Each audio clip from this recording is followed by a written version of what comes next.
నమస్తే welcome to స్వతంత్ర news నేను ప్రియా శర్మ బులెటిన్ లో ముందుగా హెడ్లైన్స్ చూద్దాం కాసేపట్లో తెలంగాణ అసెంబ్లీ బడ్జెట్ సమావేశాలు నల్లపోచమ్మ ఆలయంలో భట్టి పూజలు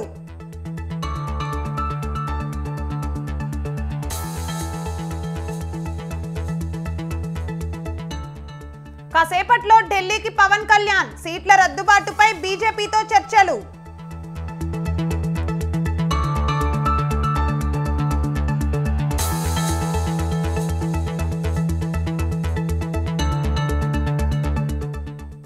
శ్రీశైలం జలాశయాన్ని సందర్శించిన ఎన్డీఎస్ఏ కేఆర్ఎంబీ బృందం డ్యాం వివరాలను అడిగి తెలుసుకుంటున్న అధికారులు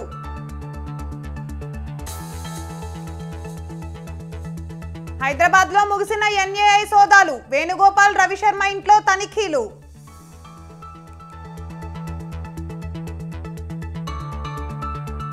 శివబాలకృష్ణ ఆస్తులపై కేంద్ర దర్యాప్తు సంస్థల ఫోకస్ రంగంలోకి ఈడీ ఐటీ అధికారులు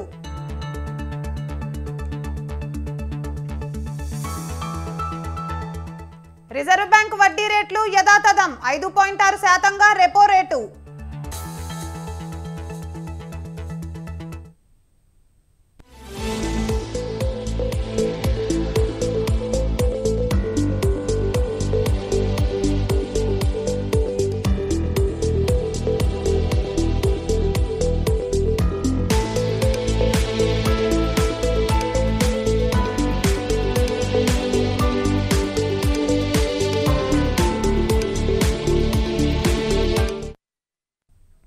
రైట్ బ్రేకింగ్ న్యూస్ చూస్తున్నాం. రిజర్వ్ బ్యాంక్ వడ్డీ రేట్లలో ఎలాంటి మార్పు చేయలేదు, యథాతథంగా కొనసాగిస్తోంది. రెపో రేటు 6.5%గా ఉంటుంది. రిజర్వ్ బ్యాంక్ ద్రవ్య విధాన కమిటీ ఈ మేరకు నిర్ణయించిందని ఆర్బీఐ గవర్నర్ శక్తి కాంతదాస్ వెల్లడించారు. ఆయన ఆధ్వర్యంలో 3 రోజుల పాటు మానిటరీ పాలసీ కమిటీ సమావేశాలు నేడు ముగిశాయి.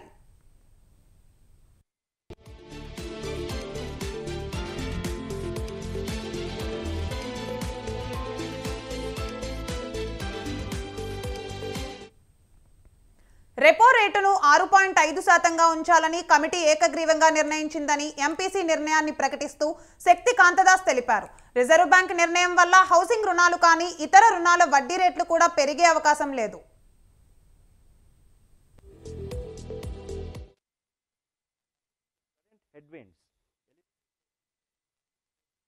Raising serious concerns on macroeconomic stability in many countries, including some of the advanced economies. Global public debt to GDP ratio is projected to reach 100% by the end of this decade. The public debt levels in advanced economies, in fact, are much higher than those in the emerging market economies. The challenges of debt sustainability in an environment of high interest rates and low growth at the global level can become new sources of stress. Reducing debt burdens is necessary to create fiscal space for new investments in priority areas including రాజస్థాన్లోని గంగాపూర్ జిల్లాలో దారుణ ఘటన చోటు చేసుకుంది. గుడ్లా గ్రామానికి చెందిన ఓ మహిళ ప్రమాదవశాత్తు 100 అడుగుల బోరుబావిలో పడిపోయింది. సమాచారం అందుకున్న ఎన్డీఆర్ఎఫ్, ఎస్డీఆర్ఎఫ్ బృందాలు రంగంలోకి దిగాయి. జిల్లా కలెక్టర్ గౌరవ్ అధానీ ఆధ్వర్యంలో రెస్క్యూ ఆపరేషన్ కొనసాగుతోంది.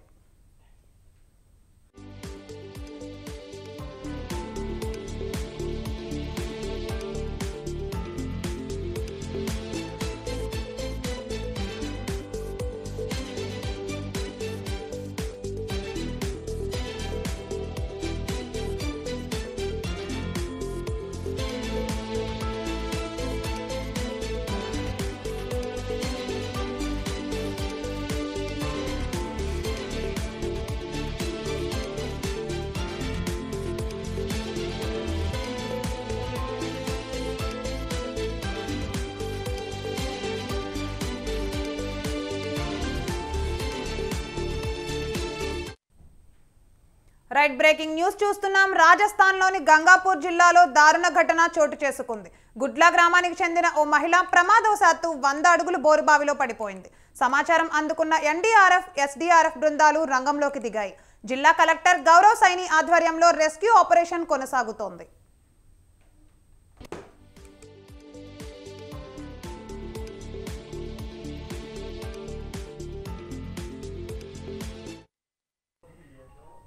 ఖమ్మం జిల్లా బీఆర్ఎస్ నాయకుడు డీసీసీపీ డైరెక్టర్ ఇంటూరి శేఖర్తో పాటు మరో ముగ్గురిని నేలకొండపల్లి పోలీసులు అరెస్ట్ చేశారు. 120B, 409, 420, 447 సెక్షన్ల కింద కేసు నమోదు చేశారు. జీళ్ల చెరువు గ్రామంలోని ఎండోమెంట్ భూముల్లో మట్టి అక్రమ తవ్వకాలపై వచ్చిన ఫిర్యాదుల మేరకు విచారణ జరిపిన అధికారులు వీరిని అరెస్ట్ చేశారు.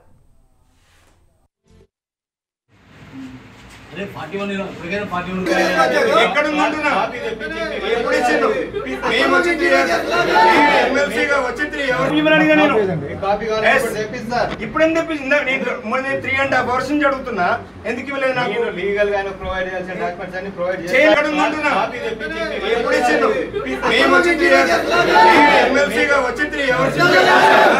మీరు ఎట్లుందంటే తాసేమైంది మీ స్టేషన్కి వచ్చి ఎంతసేపు అయింది వచ్చి? అరే నేను 12 చేయలేదు. మీరు ముందు ఇవ్వాలి. యాజ్ పర్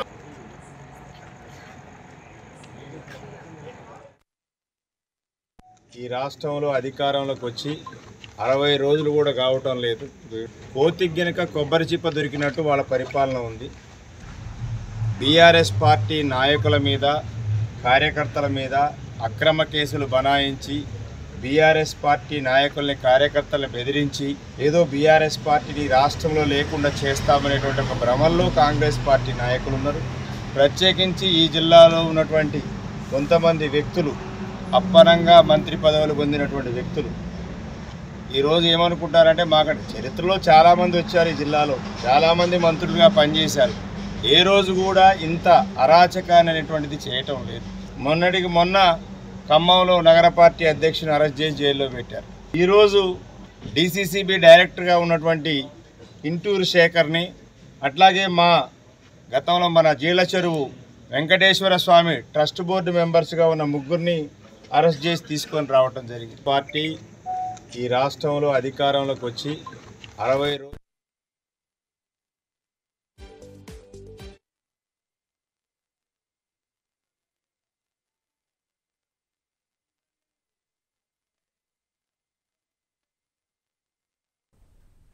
హైదరాబాద్లో ఎన్ఐఏ సోదాలు ముగిశాయి. హిమాయత్ నగర్లో వీక్షణం పత్రిక ఎడిటర్ వేణుగోపాల్, ఎల్బీ నగర్లోని రవిశర్మ ఇంట్లో తనిఖీలు ముగిశాయి. మావోయిస్టులతో సంబంధాలు ఉన్నాయన్న అనుమానంతో ఈ సోదాలు నిర్వహించారు. కూకట్పల్లి పిఎస్ పరిధిలో సంజయ్ దీపక్ రాజ్ అనే వ్యక్తిపై కేసు నమోదు చేశారు. ఇదే కేసులో నిందితులుగా ఉన్న వేణుగోపాల్, రవిశర్మ, కేరళకు చెందిన మరో ముగ్గురిపై కేసులు నమోదయ్యాయి. రవిశర్మ ఇంటిపై దాడి చేసిన ఎన్ఐఏ అధికారులు మొబైల్తో పాటు పాత బుక్స్, 1990 కంటే ముందు ఉన్న ఫొటోస్కు చెందిన కరపత్రాలు స్వాధీనం చేసుకున్నారు. ఈ నెల 10న ఎన్ఐఏ కార్యాలయానికి హాజరు కావాలని NIA additional SP Raj Kumar నోటీసులు జారీ చేశారు.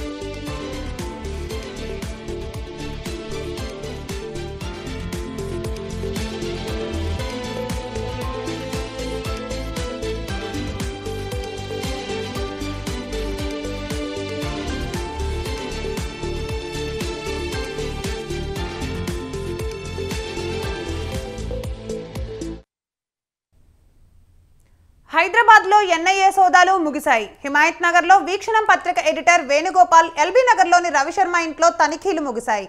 మావోయిస్టులతో సంబంధాలు ఉన్నాయన్న అనుమానంతో ఈ సోదాలను నిర్వహించారు. కూకట్పల్లి పిఎస్ పరిధిలో సంజయ్ దీపక్ రాజ్ అనే వ్యక్తిపై కేసు నమోదు చేశారు. ఇదే కేసులో నిందితులుగా ఉన్న వేణుగోపాల్, రవిశర్మ, కేరళకు చెందిన మరో ముగ్గురిపై కేసులు నమోదయ్యాయి. రవిశర్మ ఇంటిపై దాడి చేసిన ఎన్ఐఏ అధికారులు మొబైల్తో పాటు పాత బుక్స్, 1990 కంటే ముందు ఉన్న ఫొటోస్కు చెందిన కరపత్రాలను స్వాధీనం చేసుకున్నారు. ఈ నెల 10న ఎన్ఐఏ కార్యాలయానికి హాజరు కావాలని NIA additional SP Raj Kumar నోటీసులు జారీ చేశారు.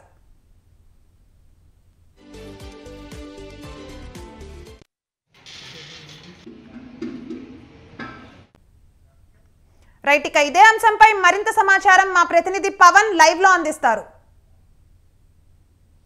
ఈరోజు తెల్లవారుజామున వీక్షణం పత్రిక ఎడిటర్ వేణుగోపాల్ ఇంట్లో కూడా ఎన్ఐఏ అధికారులు సోదాలు నిర్వహించారు. ఉదయం తెల్లవారుజామున యొక్క వారెంట్తో వచ్చి మరి యొక్క సోదాలు నిర్వహించారు. అయితే సోదాల్లో చూస్తే మాత్రము వేణుగోపాల్ సంబంధించిన ఫోన్తో పాటు కొన్ని నయీం బెదిరింపుకి సంబంధించిన కొన్ని పుస్తకాలు కూడా వేణుగోపాల్ రాశారు. అయితే ఈ యొక్క పుస్తకాలను కూడా స్వాధీనం చేసుకున్నారు. అయితే పూర్తిగా దీనికి సంబంధించి ఎన్ఐఏ అధికారులు దాదాపు 4 గంటలకు పైగా కూడా యొక్క సోదాలు నిర్వహించినట్లుగా తెలుస్తుంది. ఇంకా నయీం సంబంధించిన పుస్తకాలతో పాటు ఇంకా ఇతర పుస్తకాలకు సంబంధించి పూర్తిగా స్వాధీనం చేసుకున్నట్లుగా తెలుస్తుంది. మరోవైపు చూస్తే కుక్కడపల్లిలో సంజయ్ దీపక్ రాజ్ అనే ఒక వ్యక్తిని అరెస్ట్ చేశారు. అరెస్ట్ చేసిన నేపథ్యంలో అతను కన్ఫెక్షన్ సంబంధించి దాంట్లో పూర్తిగా ఇటు సంజయ్తో పాటు రవివర్మ పేర్లు కూడా చెప్పారు. అయితే ఈ నేపథ్యంలో ఈ కేసుకు సంబంధించి ఎన్ఐఏ అధికారులు జనవరి 3వ తేదీన టేకప్ చేశారు. టేకప్ చేసిన నేపథ్యంలో పూర్తిగా విచారణ కూడా కొనసాగించారు.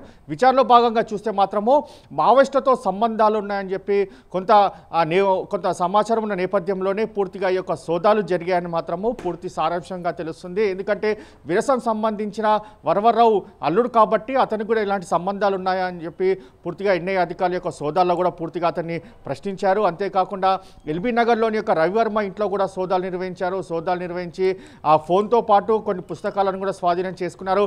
ఈ నెల 10వ తేదీన ఎన్ఐఏ కార్యాలయానికి విచారణకు హాజరు కావాలని చెప్పి కూడా నోటీసులు కూడా జారీ చేసిన పరిస్థితి మనం గమనిస్తున్నాము. మొత్తానికి కేసుకు సంబంధించి ఎన్ఐఏ అధికారులు యొక్క దర్యాప్తు చాలా కీలకంగా మారనుంది. ఎందుకంటే గతంలో కూడా చాలా సంబంధించిన యొక్క ఇళ్లలో కూడా ఎన్ఐఏ అధికారుల యొక్క సోదాలు నిర్వహించి అక్కడ కూడా చాలా కీలకమైన అంశాలను కూడా రాబట్టారు. అయితే ఇందులో చూస్తే మాత్రము ఎన్ఐఏ ఉపా చట్టం కింద కేసు నమోదు చేసిన నేపథ్యంలో ప్రభుత్వానికి కూడా లేఖ కూడా రాశారు గత ప్రభుత్వానికి. అయితే ప్రభుత్వం సంబంధించి ఇప్పటివరకు కూడా ఎలాంటి రిప్లై రాలేని నేపథ్యంలో దీనికి సంబంధించి పూర్తిగా ఎన్ఐఏ అధికారులు కూడా మరోవైపు యొక్క సోదాలు నిర్వహించడం పూర్తిగా దీనికి సంబంధించి ఆ యొక్క మావోయిస్టు సంబంధాలపైన కూడా ఆరా తీసినట్లుగా తెలుస్తుంది. 10వ తేదీన విచారణకు కూడా హాజరు కావాలి.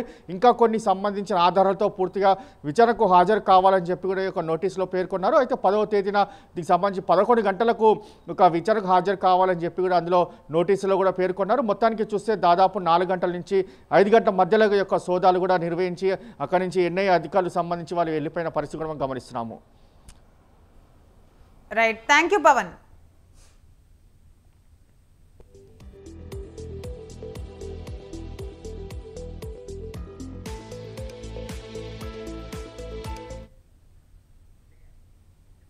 వైఎస్ఆర్సీపీ ప్రభుత్వానికి వ్యతిరేకంగా తెలుగుదేశం పార్టీ నాయకులు ఉద్యమించారు. అమరావతిలో టీడీపీ రాష్ట్ర అధ్యక్షుడు అచ్చెన్నాయుడు ఆధ్వర్యంలో తెలుగుదేశం శాసనసభా పక్షం భారీ ప్రదర్శన చేపట్టింది.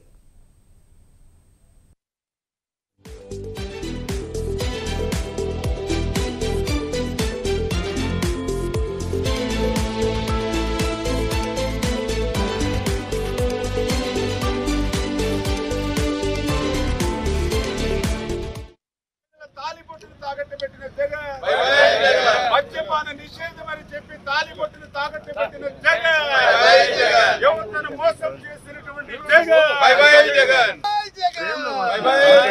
నిరుద్యోగ యువతను మోసం చేసిన జగన్.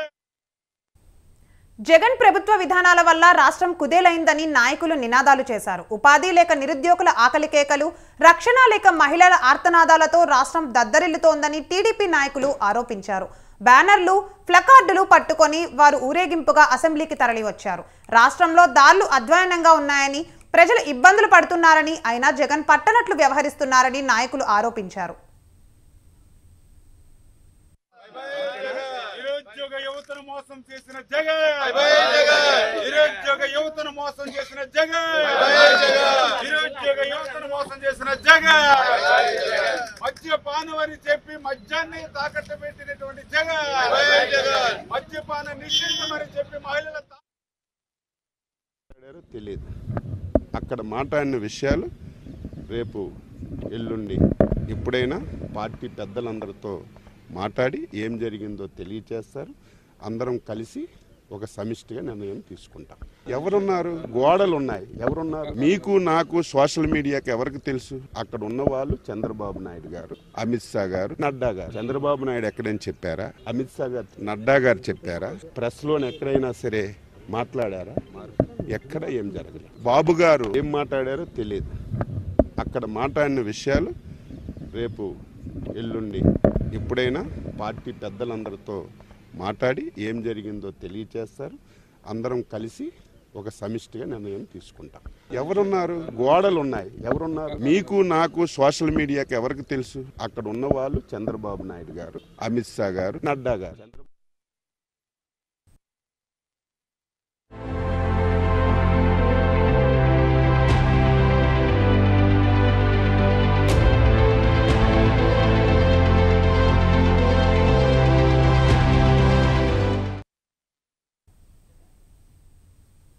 కాసేపట్లో తెలంగాణ అసెంబ్లీ బడ్జెట్ సమావేశాలు ప్రారంభం కానున్నాయి. ఉభయ సభలను ఉద్దేశించి గవర్నర్ ప్రసంగించనున్నారు.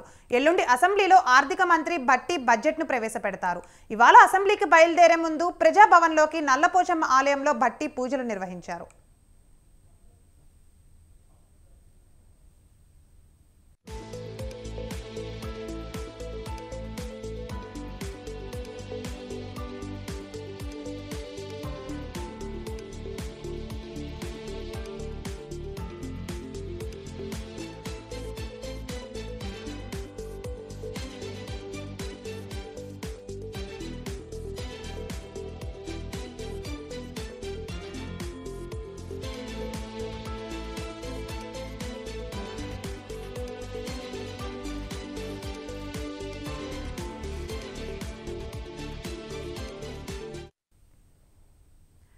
రైట్ బ్రేకింగ్ న్యూస్ చూస్తున్నాం. కాసేపట్లో తెలంగాణ అసెంబ్లీ బడ్జెట్ సమావేశాలు ప్రారంభం కానున్నాయి. ఉభయ సభలను ఉద్దేశించి గవర్నర్ ప్రసంగించనున్నారు.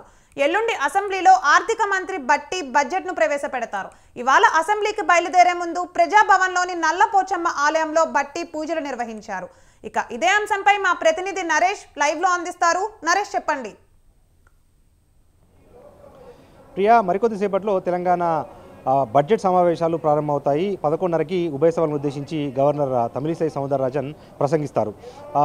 ఈరోజు మొత్తము గవర్నర్ ప్రసంగం ఉంటుంది. ఆ తర్వాత బీఏసీ సమావేశం జరుగుతుంది. ఈ బీఏసీ సమావేశంలో అసెంబ్లీ ఎన్ని రోజులు జరగాలి, ఏ రోజు ఏ ఎజెండాను టేకప్ చేయాలి అన్న అంశాలపై బీఏసీ ఒక నిర్ణయం తీసుకుంటుంది. స్పీకర్ అధ్యక్షతన జరిగే ఈ భేటీలో ముఖ్యమంత్రి, ఉప ముఖ్యమంత్రితో పాటు మంత్రులు, ప్రతిపక్ష నేతలు ఈ సమావేశానికి హాజరై బడ్జెట్ సమావేశాలు ఎన్ని రోజులు జరగాలి, ఏ రోజుల్లో ఏ ఎజెండా టేకప్ చేయాలి అన్న దాని మీద బీఏసీ ఒక నిర్ణయం తీసుకుంటుంది. అనంతరం సభ రేపటికి వాయిదా పడుతుంది. రేపు బడ్జెట్ ఈ గవర్నర్ ప్రసంగంపై ధన్యవాదం తెలిపే తీర్మానం మీద సభ చర్చించి సభ ఆమోదం తెలుపుతుంది. ఆ తర్వాత ఎల్లుండి బడ్జెట్ను అసెంబ్లీలో మల్లుబట్టి విక్రమార్క, ఆర్థిక మంత్రిగా ఉన్న మల్లుబట్టి విక్రమార్క ప్రవేశపెడితే మండలిలో పారిశ్రామిక ఐటీ శాఖ మంత్రిగా ఉన్న దుద్దిల శ్రీధర్ బాబు బడ్జెట్ను ప్రవేశపెడతారు. అయితే ఈ బడ్జెట్ సమావేశాల్లో ఓట్ ఆన్ అకౌంట్ బడ్జెట్ కావడంతో కొత్త పథకాలు ఏమీ ఉండకపోవచ్చు. సాధారణంగా ఓట్ ఆన్ అకౌంట్ ఎలక్షన్ సమయంలో జరిగే ఓట్ ఆన్ అకౌంట్ బడ్జెట్లో పాత పథకాలకు సంబంధించి కొనసాగింపు, నిధుల కేటాయింపు ఉంటుంది, కానీ కొత్త పథకాలు సాధారణంగా ఉండకూడదు. కానీ గత అసెంబ్లీ ఎన్నికల్లో కాంగ్రెస్ ప్రజలకు గ్యారంటీలు ఇచ్చింది కాబట్టి వాటిని అమలు చేసే దిశలో కాంగ్రెస్ పార్టీ కసరత్తులు జరుపుతోంది. అందులో భాగంగా 2 పథకాలను ఇప్పటికే ప్రభుత్వం అమలు చేస్తుంది. మరొక 2 పథకాలకు బడ్జెట్ కేటాయింపులు చేయాలి అని చెప్పి కూడా కాంగ్రెస్ ప్రభుత్వం భావిస్తుంది. ఒకటి, ప్రతి ఇంటికి 500 రూపాయలకే గ్యాస్ సిలిండర్ అందించాలి. ఇప్పుడు బహిరంగ మార్కెట్లో 950 రూపాయలకు గ్యాస్ సిలిండర్ లభ్యమవుతుంది కాబట్టి ప్రభుత్వము 450 రూపాయలు రాష్ట్ర ప్రభుత్వమే సబ్సిడీని భరించి 500 రూపాయలకే గ్యాస్ సిలిండర్ను అందించాలి.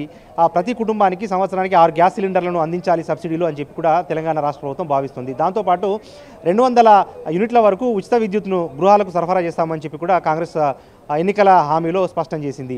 దీనికి సంబంధించి కూడా బడ్జెట్ కేటాయింపులు చేసే అవకాశాలను రాష్ట్ర ప్రభుత్వం పరిశీలిస్తుంది. ఇక అయితే ఈ బడ్జెట్ సమావేశాలు వాడివేడిగా సాగే అవకాశాలు కనిపిస్తూ ఉన్నాయి. ఒకటి, కాళేశ్వరం ప్రాజెక్టు సంబంధించి 1,00,000 కోట్లతో నిర్మించిన కాళేశ్వరం ప్రాజెక్టు 2 పిల్లర్లు కుంగటం వల్ల అది నిరుపయోగంగా మారింది. నాసిరకం పనులు చేశారు. బీఆర్ఎస్ పార్టీకి ఆర్థిక వనరులు ఈ ప్రాజెక్టు ద్వారా లభించాయి కాబట్టి ఇది అక్రమమైన ప్రాజెక్టు. దీనికి సంబంధించిన విజిలెన్స్ రిపోర్ట్ కూడా ప్రభుత్వానికి అందింది. ఆ విజిలెన్స్ రిపోర్ట్ను, నివేదికను సభలో ప్రవేశపెట్టి దాని మీద కూడా ప్రభుత్వం చర్చించే అవకాశాలు కనిపిస్తూ ఉన్నాయి. ఇక అదే సమయంలో కాళేశ్వరము అంశాన్ని, కాళేశ్వర ప్రాజెక్టు కుంగుబాటు అంశాన్ని అధికార పక్షం హైలైట్ చేసేందుకు ప్రయత్నిస్తుంటే బీఆర్ఎస్ మాత్రం వ్యూహాత్మకంగా కృష్ణా జలాల వివాదాలను తెరమీదకి తీసుకొచ్చింది. ఆ కృష్ణాపై నిర్మించిన నాగార్జున సాగర్ కానీ, శ్రీశైలం కానీ ఇతర ప్రాజెక్టులను కేంద్రము హస్తగతం చేసుకుంది. కేంద్రం హస్తగతం చేసుకుంటుంటే రాష్ట్ర ప్రభుత్వం దానికి సహకరించింది, అంగీకారం తెలిపింది అన్న అంశాన్ని టీఆర్ఎస్ పార్టీ కూడా హైలైట్ చేస్తుంది. అయితే ప్రభుత్వం మాత్రం మేము కేఆర్ఎంబీకి సంబంధించి ఎటువంటి హామీని కానీ లేకపోతే అధికారాన్ని కానీ కేంద్రానికి ఇవ్వలేదు అని చెప్పి రాష్ట్ర ప్రభుత్వం చెప్తున్న నేపథ్యంలో ఈ అంశాన్ని అంటే కృష్ణా జలాల వివాదాన్ని హైలైట్ చేసేందుకు బీఆర్ఎస్ ప్రయత్నిస్తుంది. ఇక దీంతో పాటుగా ఇక కాళేశ్వరానికి సంబంధించి కానీ లేకపోతే గత ప్రభుత్వం అమలు చేసిన సంక్షేమ పథకాల్లో ప్రాజెక్టులో 1000 కోట్ల అవినీతి జరిగింది. దానికి సాక్షిభూతంగా కాగ్ నివేదిక ఉంది కాబట్టి ఆ కాగ్ నివేదికను కూడా ప్రభుత్వము సభలో ప్రవేశపెట్టే అవకాశాలు కనిపిస్తూ ఉన్నాయి. అయితే సాధారణంగా కాగ్ నివేదికలను బడ్జెట్ సమావేశాల్లో ప్రవేశపెట్టడం రివాజ్గా వస్తుంది, కానీ చివరి నిమిషంలో కాగ్ రిపోర్ట్ను సభలో ప్రవేశపెడతారు. కాబట్టి కాగ్ మీద పెద్దగా చర్చ జరగకుండా గత ప్రభుత్వాలు ప్రయత్నాలు చేశాయి. కానీ ఈ ప్రభుత్వము వీలైనంత త్వరగా కాగ్ నివేదికను సభలో ప్రవేశపెడితే కాగ్ నివేదిక ఆధారంగా సభలో సభ్యులు మాట్లాడే అవకాశాలు ఉంటాయి. కాబట్టి వీలైనంత తొందరగా కాగ్ నివేదికను సభలో ప్రవేశపెట్టాలి అని చెప్పి కూడా కాంగ్రెస్ ప్రభుత్వము భావిస్తూ ఉంది. ఇక ఈ రెండు అంశాలు అయితే కీలకమైన మరొక అంశం ఏంటంటే నిజంగా ఈ సమావేశాలకు మాజీ ముఖ్యమంత్రి టీఆర్ఎస్ ఎల్పీ నేతగా ఉన్న కేసీఆర్ ఈ సభకు హాజరవుతారా లేదా అన్నది మాత్రం కొంత ఆసక్తి కలిగిస్తూ ఉంది. ఎందుకంటే అసెంబ్లీలో కేసీఆర్ అసెంబ్లీకి హాజరవుతారు, ప్రభుత్వ వైఫల్యాలను ఎండగడతారు అని చెప్పి బీఆర్ఎస్ చెప్తుంటే టీఆర్ఎస్ చెప్తుంటే కాంగ్రెస్ మాత్రం అసెంబ్లీ మొదటి సమావేశాలకు అప్పటి సీఎం కేసీఆర్ గారు అనారోగ్య కారణాల వల్ల హాజరు కాలేకపోయారు. ఇప్పుడు ఆయన ప్రమాణం కూడా చేసేశారు, ప్రమాణ స్వీకారం కూడా చేసేశారు, ఎమ్మెల్యేగా బాధ్యతలు కూడా స్వీకరించారు. కాబట్టి ఈ సమావేశానికి రావాలి, సమావేశంలోనే చర్చ జరుపుదాము, మీ ప్రభుత్వం ఏం చేసింది, మా ప్రభుత్వం ఏం చేసింది అన్న లెక్కలను సభా వేదికగానే తేలుద్దాము అని చెప్పి కూడా సభానాయకుడు ముఖ్యమంత్రి రేవంత్ రెడ్డి ఇప్పటికే స్పష్టం చేసిన నేపథ్యంలో మరి గత సీఎం కేసీఆర్ మరి సభకు హాజరవుతారా లేదా అన్న అంశానికి సంబంధించి ఇప్పటికైతే క్లారిటీ లేదు. అయితే ఈరోజు రేపు సమావేశాన్ని బట్టి మరి నిజంగా కేసీఆర్ హాజరవుతారా లేదా అన్నది మాత్రం మనకు తేటతెల్లమవుతోంది. ఏది ఏమైనప్పటికీ తెలంగాణలో కొత్త ప్రభుత్వం ఏర్పాటైన తర్వాత ఈరోజు గవర్నర్ ప్రసంగం ఏ రకంగా ఉంటుంది అన్నది మాత్రం ఉత్కంఠ రేపుతా ఉంది. ఎందుకంటే జనవరి 26 సందర్భంగా రిపబ్లిక్ డే సందర్భంగా ప్రభుత్వం తరఫున ప్రసంగం చేసిన గవర్నర్ ప్రసంగంలో పూర్తిగా గత ప్రభుత్వ వైఫల్యాలను ఎండగట్టే ప్రయత్నం ఈ ప్రభుత్వం చేసింది. కాబట్టి ఈరోజు ఈ గవర్నర్ బడ్జెట్ ప్రసంగంలో కూడా ప్రసంగ పాఠాన్ని ఇప్పటికే కేబినెట్ ఆమోదముద్ర తెలిపింది. ఆ ప్రసంగ పాఠం పూర్తిగా గత ప్రభుత్వ వైఫల్యాలను ఎండగడుతూ వచ్చే 5 సంవత్సరాల పాటు కాంగ్రెస్ ప్రభుత్వ విజన్ను ప్రజలకు చేరవేసే విధంగా గవర్నర్ ప్రసంగం ఉండే అవకాశాలు కనిపిస్తున్న నేపథ్యంలో మరి ఈ గవర్నర్ ప్రసంగానికి సంబంధించి కూడా టీఆర్ఎస్ మరి ప్రభుత్వానికి సహకరిస్తుందా లేదా, సజావుగా గవర్నర్ ప్రసంగం కొనసాగేలా టీఆర్ఎస్ సహకరిస్తుందా, లేకపోతే గత ప్రభుత్వ వైఫల్యాలను గవర్నర్ ప్రసంగిస్తున్నప్పుడు బీఆర్ఎస్ ఎమ్మెల్యేలు తమ నిరసనను వ్యక్తం చేస్తారా లేదా అన్నది కూడా కొంత ఆసక్తికరంగా మారింది. ఏది ఏమైనప్పటికీ బడ్జెట్ సుమారుగా ఒక వారం రోజుల పాటు జరిగే అవకాశాలు ఉన్నాయి. ఎందుకంటే ఓట్ ఆన్ అకౌంట్ బడ్జెట్ కాబట్టి పెద్దగా చర్చించడానికి ఏమీ ఉండదు. అదే సమయంలో పార్లమెంటు ఎన్నికలకు సంబంధించి షెడ్యూలు విడుదలవుతుంది. 2వ వారమో 3వ వారంలో షెడ్యూల్ విడుదలవుతున్న నేపథ్యంలో ఆ షెడ్యూల్ ఒకసారి విడుదలైందంటే ఎటువంటి సంక్షేమ పథకాల విషయంలో కానీ లేకపోతే ఇతరత్ర కొత్త పథకాల విషయంలో కానీ అమలు చేయడానికి కుదరదు, అది రాజ్యాంగ విరుద్ధం అవుతుంది, ఎన్నికల కోడ్ అమల్లోకి వస్తుంది. కాబట్టి వీలైనంత త్వరగా ఈ అసెంబ్లీ సమావేశాలను ముగించుకోవాలి అని చెప్పి కూడా రాష్ట్ర ప్రభుత్వం భావిస్తుంటే కనీసము 20 రోజుల పాటు బడ్జెట్ సమావేశాలను కొనసాగించాలి అన్న ఒక డిమాండ్ను కూడా బీఆర్ఎస్ పార్టీ తెర మీదకి తీసుకొస్తుంది. సో ఈ రకంగా బడ్జెట్ సమావేశాల సందర్భంగా అసెంబ్లీ వేదికగా 2 పక్షాల మధ్య పాలకపక్షము ప్రతిపక్షము ఈ రెండింటి మధ్య మాటల తూటాలు పేలే అవకాశాలున్నాయి. వాడి వేడిగా చర్చ కొనసాగే అవకాశాలున్నాయి. Priya. Right, thank you for the updates Naresh.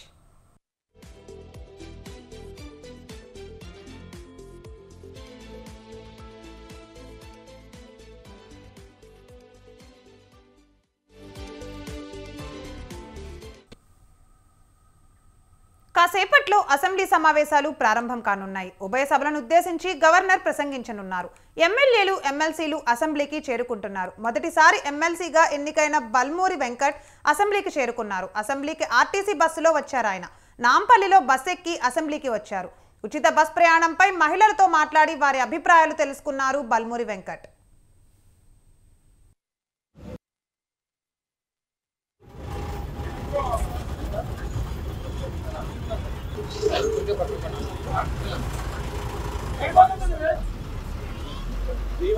బాగుందా ఇలా ఫస్ట్ అసెంబ్లీ పోయేది వెళ్ళొచ్చాను. సో ఈ సెటిల్మెంట్ కలుపుకొని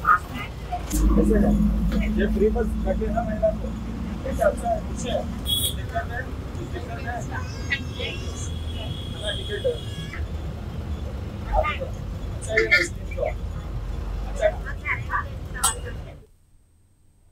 ఎమ్మెల్యే పాడి కౌశిక్ రెడ్డి ఆటోలో అసెంబ్లీకి వచ్చారు. అయితే ఆటోను లోపలికి అనుమతించలేదు అధికారులు. దీంతో ఆయన పోలీసులతో వాగ్వాదానికి దిగారు.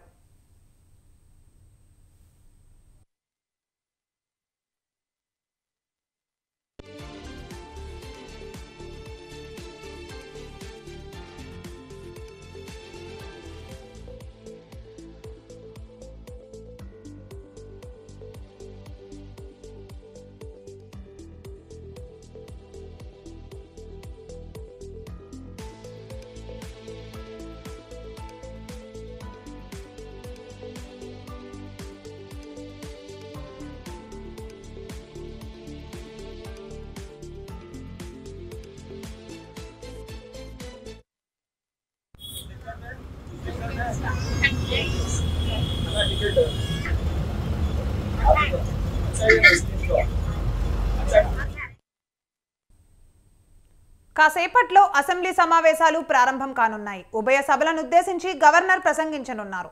ఎమ్మెల్యేలు ఎమ్మెల్సీలు అసెంబ్లీకి చేరుకుంటున్నారు. మొదటిసారి ఎమ్మెల్సీగా ఎన్నికైన బల్మూరి వెంకట్ అసెంబ్లీకి చేరుకున్నారు. అసెంబ్లీకి ఆర్టీసీ బస్సులో వచ్చారు. ఆయన నాంపల్లిలో బస్ ఎక్కి అసెంబ్లీకి వచ్చారు. ఉచిత బస్ ప్రయాణంపై మహిళలతో మాట్లాడి వారి అభిప్రాయాలు తెలుసుకున్నారు బల్మూరి వెంకట్.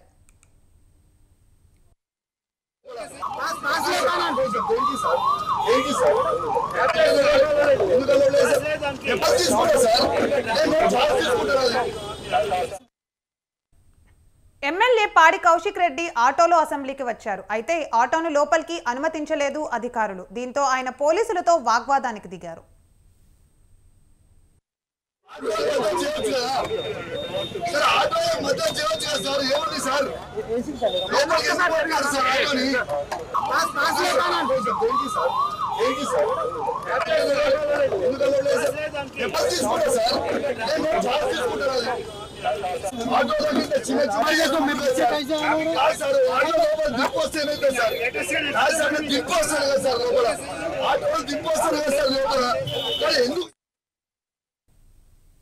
బీజేపీ రాష్ట్ర అధ్యక్షుడు కిషన్ రెడ్డి అధ్యక్షతన బీజేపీ రాష్ట్ర ఎన్నికల కమిటీ భేటీ అయ్యింది. పార్లమెంట్ అభ్యర్థుల ఎంపికపై చర్చిస్తున్నారు. అభిప్రాయ సేకరణలో వచ్చిన అభ్యర్థుల పేర్లపై చర్చిస్తున్నారు. త్వరలోనే పార్లమెంట్ అభ్యర్థులను ప్రకటించనుంది బీజేపీ కేంద్ర ఎన్నికల కమిటీ. ఈ నెల 16 లోపే తెలంగాణ ఎంపీ అభ్యర్థుల జాబితా ప్రకటించే అవకాశం ఉంది.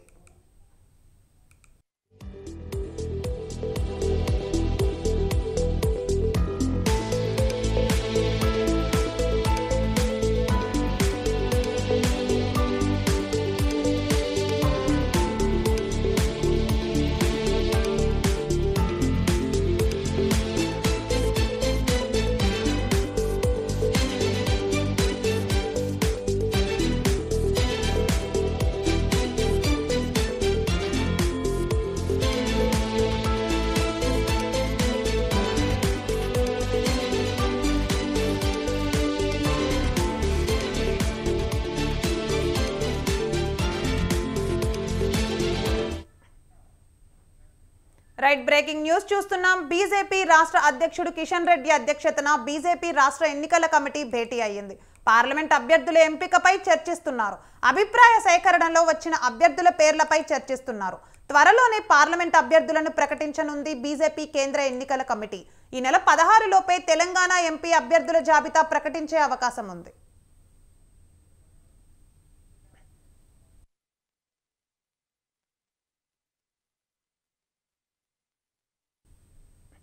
రైట్, ఇక ఇదే అంశంపై మరింత సమాచారం మా ప్రతినిధి శ్రీనివాస్ ఫోన్ లైన్ లో అందిస్తారు. చెప్పండి శ్రీనివాస్. రానున్న పార్లమెంటు ఎన్నికల్లో బీజేపీ దూకుడుగా వ్యవహరిస్తుంది. ఇప్పటికే బీజేపీ ముఖ్య నేతలు ఢిల్లీ చేరుకున్నారు. ఢిల్లీలో జాతీయ నేతలతో సమావేశం జరిగింది. ఈ సమావేశంలో కేంద్ర మంత్రి కిషన్ రెడ్డి, అదేవిధంగా పార్లమెంట్ కమిటీ సభ్యుడు డాక్టర్ లక్ష్మణ్ తో పాటు ముఖ్య నేతలంతా పాల్గొన్నారు. రానున్న పార్లమెంటు ఎన్నికలను దృష్టిలో పెట్టుకుని ఎవరెవరు ఎక్కడి నుండి పోటీ చేయాలి, వాళ్లకు ఉన్నటువంటి ప్రజాబలం ఎంత అనే దాని మీద ఇప్పటికే ఒక సర్వే నిర్వహించారు. ఆ సర్వే నివేదిక నివేదికల ఆధారంగానే టికెట్లు కేటాయించే అవకాశం ఉంది. అందులో సిట్టింగ్ ఎంపీలైనటువంటి సికింద్రాబాద్ నుండి కిషన్ రెడ్డి కేంద్ర మంత్రికి దాదాపుగా ఖరారైందని చెప్పవచ్చు. అదే విధంగా కరీంనగర్ నుండి మాజీ అధ్యక్షుడు బండి సంజయ్ కూడా సిట్టింగ్ ఎంపీ, ఆయన కూడా మళ్ళీ పోటీ చేసే అవకాశం ఉంది. ఆదిలాబాద్ నుంచి మాత్రం సోయం బాబురావుది మాత్రం ఇంకా ఖరారు కాలేదని చెప్పవచ్చు. ఆయన విషయంలో ఇప్పుడు పార్టీ అధిష్టానానికే వదిలేశారు. రాష్ట్ర కమిటీ ఇచ్చినటువంటి రిపోర్టును, నివేదికను జాతీయ నేతలు పరిశీలిస్తున్నారు. అదే విధంగా నిజామాబాద్ నుండి ధర్మపురి అరవింద్ కూడా మళ్ళీ తను నిజామాబాద్ నుండి పోటీ చేసే అవకాశాన్ని పార్టీ అధిష్టానం కల్పిస్తుంది. అదే విధంగా కొత్తగా పార్టీలో వచ్చినటువంటి నేతలకు పార్టీ టికెట్లు కూడా కేటాయించే అవకాశం ఉంది. అందులో భాగంగా ముఖ్యంగా డికే అర్నాకు మహబూబ్ నగర్ నుండి, అదే విధంగా చేవెళ్ల నుండి కొండా విశ్వేశ్వర రెడ్డి మాజీ పార్లమెంట్ సభ్యుడు, ఆయన టిఆర్ఎస్ నుండి బీజేపీలోకి చేరారు. ఆయనకు చేవెళ్ల నుండి బీజేపీ నుండి పోటీ చేసే అవకాశం ఉంది. అదే విధంగా భువనగిరి నుంచి మాజీ పార్లమెంట్ సభ్యుడు బూర నర్సయ్య గౌడ్ కూడా ఆయన టికెట్ కేటాయించే అవకాశం ఉంది. కొన్ని స్థానాలలో మాత్రం పోటీ ఎక్కువగా ఉండడం వల్ల ఈటెల రాజేందర్, అదే విధంగా తాను ఇక్కడ మల్కాజ్గిరి నుండి పోటీ చేసే అవకాశం కల్పించాలని రాష్ట్ర నాయకత్వానికి, అదే విధంగా కేంద్ర నాయకత్వానికి ఒక విజ్ఞప్తి చేశారు. అయితే ఈయన విషయాన్ని మాత్రం పార్టీ అధిష్టానం నిర్ణయించే అవకాశం ఉందని చెప్పవచ్చు. అదే విధంగా మల్కాజ్గిరి నుండి, అంటే మల్కాజ్గిరి మేడ్చల్ నుండి మరో వ్యక్తి కూడా టికెట్ ఆశిస్తా ఉన్నారు. అయితే ఇప్పుడున్నటువంటి పరిస్థితులలో ఇక్కడ కొన్ని స్థానాలు మాత్రం పార్టీ అధిష్టానం నిర్ణయం మేరకే కేటాయించే అవకాశం ఉంది. వీళ్ళకు మాత్రం పార్టీ ఇప్పటికే టికెట్ కేటాయించే అవకాశం ఉందని తెలవడంతో ప్రచారాన్ని కూడా ప్రారంభించాలన్నటువంటి సూచనలు కూడా చేసినట్లు తెలుస్తుంది. మొత్తంగా ఢిల్లీలో జరుగుతున్నటువంటి సమావేశంలో అంటే ఒక నిర్ణయం తీసుకుని వీళ్ళందరినీ పార్టీ ప్రచారంలో నిమగ్నం కావాలన్నటువంటి ఆదేశాలు కూడా ఇచ్చినట్టు తెలుస్తుంది. మొత్తంగా బీజేపీ పార్లమెంటు స్థానాల్లో ఎవరెవరు పోటీ చేయాలి, ఏ విధమైనటువంటి నిర్ణయాన్ని కానీ అధిష్టానం ఇప్పుడు ఇక ప్రకటించే అవకాశం ఉందని చెప్పవచ్చు. Right, thank you Srinivas.